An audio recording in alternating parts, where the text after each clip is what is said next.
Howdy, welcome back to Dion Talk. This is going to be a nice short live stream on my phone where I can't answer questions. So if you'd like questions answered in real time during a live session, please come back on Tuesday afternoons at 4 p.m. Pacific where I answer questions, and the live streams basically go as long as the questions keep coming in, usually 3 to 4 hours. This is not going to be 3 to 4 hours. In this video, I want to fix a mistake that a lot of people make. People on the path to financial freedom are making this mistake, and the content creators that are trying to help you reach financial freedom keep making the same mistake. If this is your first time to my channel, the goal of my content is to help the average individual realize that you can reach financial freedom in 10 years or less and make work completely optional, even if you're not starting from the best position.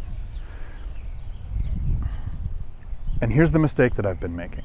So on your path to financial freedom, when you are struggling, I want you to think of this video. I want you to return and watch this video again, because this is the thing that actually got me to financial freedom.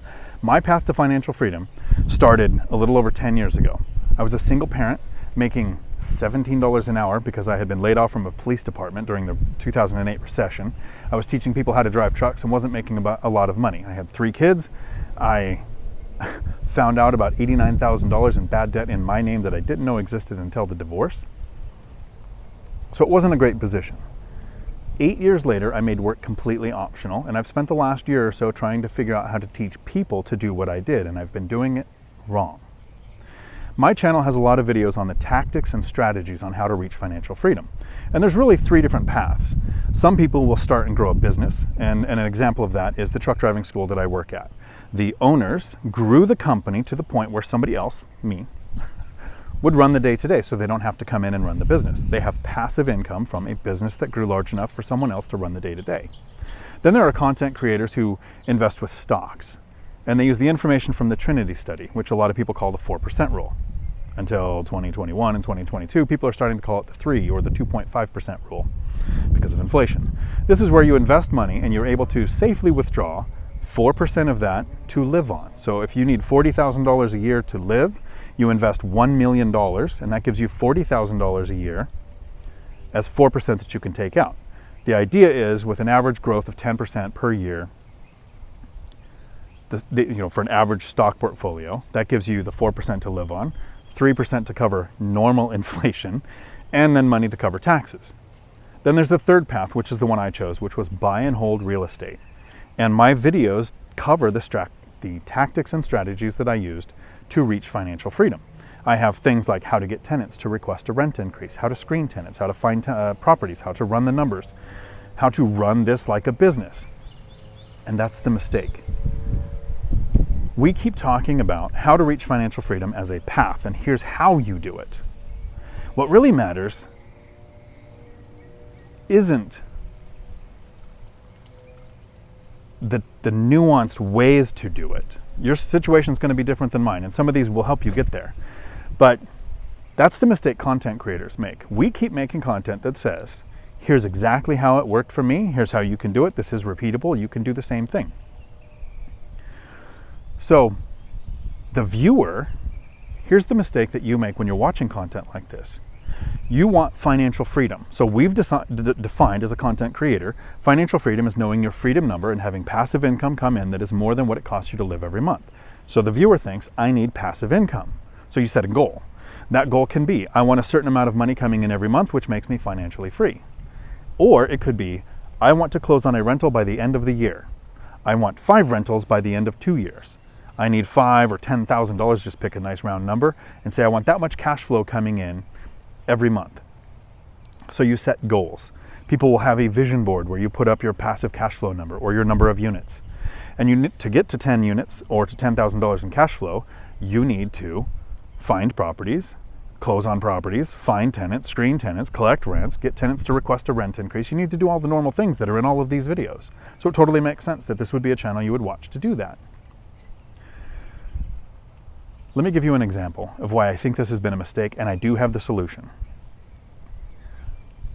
Let's say there was somebody who wanted to see castles. Like their goal, they just love castles. They love history and they want to go look at castles. So they have a vision board up of the castle they want to see, or the number of castles they want to see in the next number of years. And that's their vision board, their goals that they've set. They might see a castle. Well, let's look at somebody else who loves to travel. They actually enjoy booking a flight, comparing their credit reward cards, their points to see who they can get the best deal with and which flight they want to take, and scheduling where their layovers are going to be. And they love to rent a car so that you can actually put miles on a car you don't have to maintain because it's not yours. And they love to try new food in different places. They love to book Verbos or Airbnbs or a hotel and see how far the infinity pool is from the actual ocean. And they actually love that aspect of it. That person's more likely to see a bunch of castles than the person who has a castle on the vision board.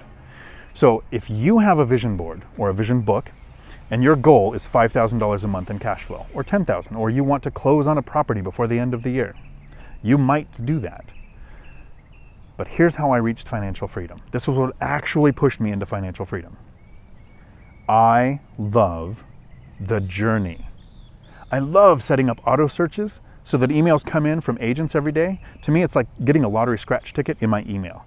You know, people scratch a ticket because you might win a bunch of money. Well, every time I open an email and look at a new property, that might be the new asset that makes me a bunch of money. I love making offers. I love thinking, this is the number that mattered to the seller. This is the number that made sense to me, so I make the offer. I negotiate. I offer seller financing. I talk about how to run the numbers to look and figure out if it's a good deal. I love running the numbers on a deal. I like making offers. I like negotiating. I like closing on the deals. I like meeting the tenants. I like using the binder strategy to get the tenant to request a rent increase, having a happy tenant. I like having an asset and spending the money, investing the money to put a roof on it, because then I get to sit back and think with a certain amount of calm, I have 30 years before I have to think of that roof on that property again. I have a protected asset. I love all of the aspects that are in all of the videos that I'm trying to help you reach financial freedom with. I loved the journey. So I'm more likely to get to the things like passive cash flow or make work optional. And then I'll probably butcher the quote, but the person who loves to walk is more likely to reach the destination than the person who focuses on just the destination. So what I'm asking you to do is love the journey. Do you love running the numbers? Once you learn how and it becomes really simple, it's exciting because you might find that deal that everyone else is missing. Do you like looking at properties and thinking, where's the value add? Can I turn this 2-bedroom, 1,300 square foot place into a 3-bedroom and get $500 more rent that someone else is missing? Do you like making your tenants happy by fixing small things? Like when I buy a property, I like putting in coded locks because my properties are generally in Class C neighborhoods and tenants are used to having keys. So you put in a coded lock and they don't have to have keys anymore. You put in motion sensor LED exterior lights and you make it more safe for the tenant. I enjoy that. Since I'm enjoying the journey, reaching financial freedom, and I know I resist saying this in most of my videos, but reaching financial freedom was actually easy. Because I wasn't focused on I want a certain cash flow, and I still am not focused on a certain number of units. I actually might want less units because I'm not looking to buy another job. I am an investor, not an entrepreneur. Now there are fish jumping and the camera's facing the wrong way. I really hope this helps you focus. And remember, when you're struggling on your path to financial freedom and you're thinking that I don't have my goals down and I don't do the work every day, if I looked forward to that 15 to 20 minutes every day to look at deals that come in the emails, I'm more likely to actually do that every day than if I set it as a task that I must do. I really hope this information helps you. Watch this video again if you ever find yourself struggling. Until my next video, thanks for coming to my Dion Talk.